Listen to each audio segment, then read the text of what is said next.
If fantasy and romance are what you seek, featuring heroines who aren't quite so meek, with book talk and Instagram full of deceit, simply listen to our podcast, Our Picks of the Week. Hello, readers. Wow. I know, I don't know where that energy came from, but it's there. So we're going to talk about a book called Thone in the Dark by A.K. Caggiano. This is the Villains and Virtue series, book 1. Now, if you exist at all on the fantasy, romantasy subreddit, this book is recommended right alongside Reign and Ruin. Every other post, I feel like. Yep.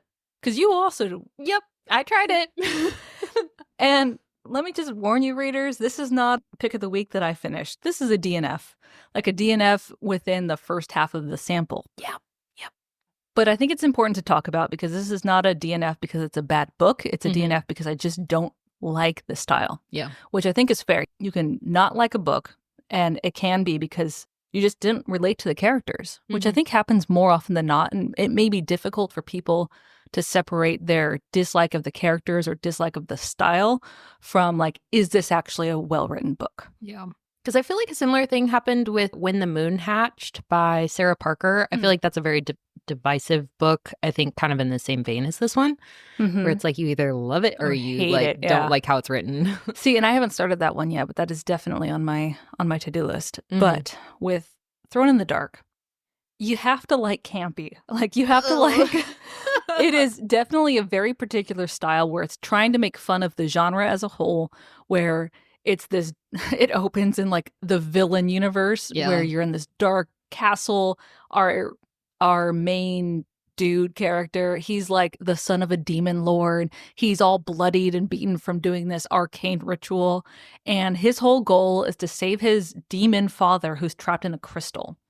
And you're like, okay, great. Like, you're reading the first few pages, like, okay, this is kind of cute, kind of campy. And then he gets to the throne room. I forget even the hero's name. What's this dude's name? I don't know. I don't remember either. So he gets to the throne room and he has an audience with his father trapped in a crystal. So it's like a minotaur holding a crystal up with a little face in it.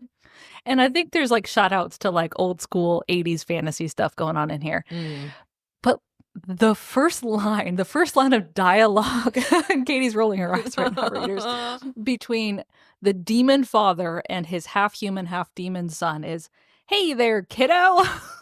How you doing lately?" The way my soul left my body. It's cool. It's fine. So I get what the author's trying to do, right? Yeah. They're poking fun at, at the world, at all of these tropes, which, great. And honestly, I can read that style. There's nothing wrong with exactly that style for me, as long as, like, you know what you're getting into. Yeah. So we progress a little bit further, and then we get a switch in perspective. And this is written in third person, so it's a little bit easier to digest, I think, at least from me, the perspective switching. And then we meet our heroine, whose name is Amma. And she is your very classic Pollyanna.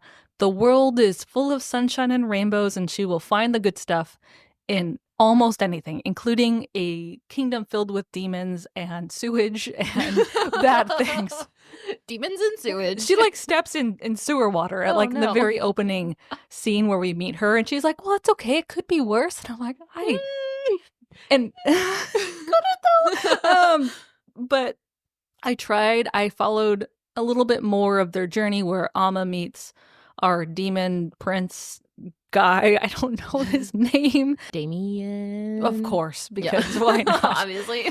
And I tried to get invested in her as a character, and I just could not relate. I know the campiness drove you away from this sample, but it was really the character of Amma that I could not relate to in the slightest. And it's not because she's a bad character. I think those sweet, we call them soft girls. Yeah, the soft girly. Yeah. Those heroines have a place, and people relate to those types of heroines, just as much as they relate to the badass, sword swinging heroines. But I could not. Like, this was dripping in sweetness, and I'm like, I could not handle it. And that was why this book was a DNF for me. It's just I couldn't do the heroine. That's fair. Because it was just, I get the campy and how it's like fun, but how do you feel about those movies that make fun of movies? Oh, like Spaceballs? Okay, For old school reference there. Yeah.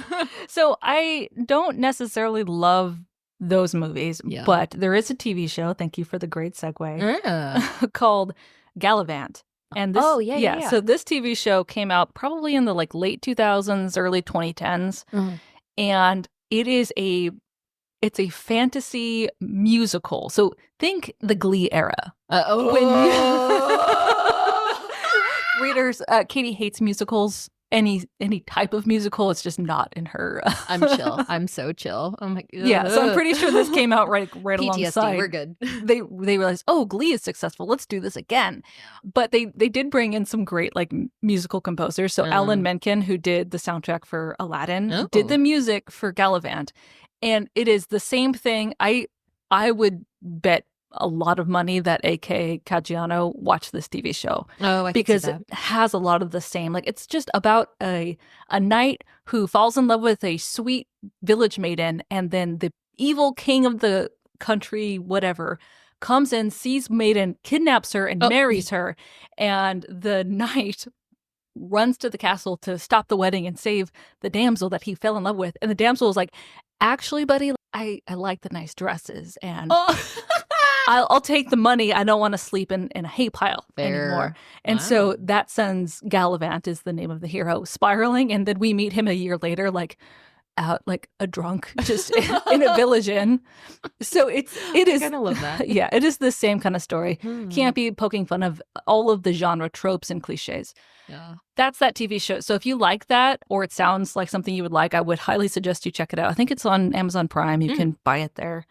But also, if you liked Assistant to the Villain, 100% you're going to love this book. Yeah. I feel like they're very similar the way you described it. Yes, almost eerily similar a little bit.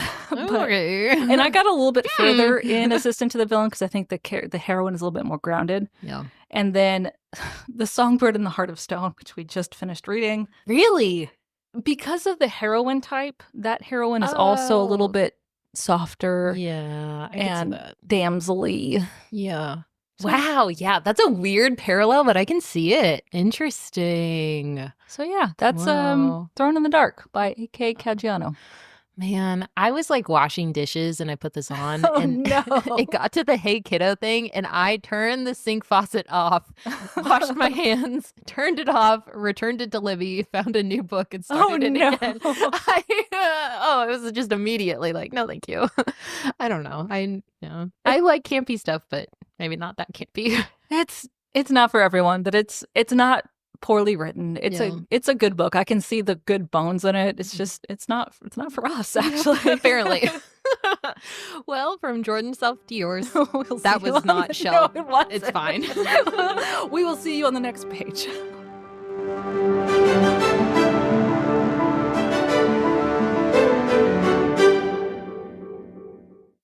Hi, readers. Like what you've been hearing? Check out the Spice Archive at notanotherheroine.com to see all of our reviews and ratings. And if you'd like to support our growing library, find us on Patreon and get access to exclusive bonus content. If you'd like to just listen, we post new episodes every Monday and Wednesday on Spotify, Apple, and Amazon. Thanks for listening.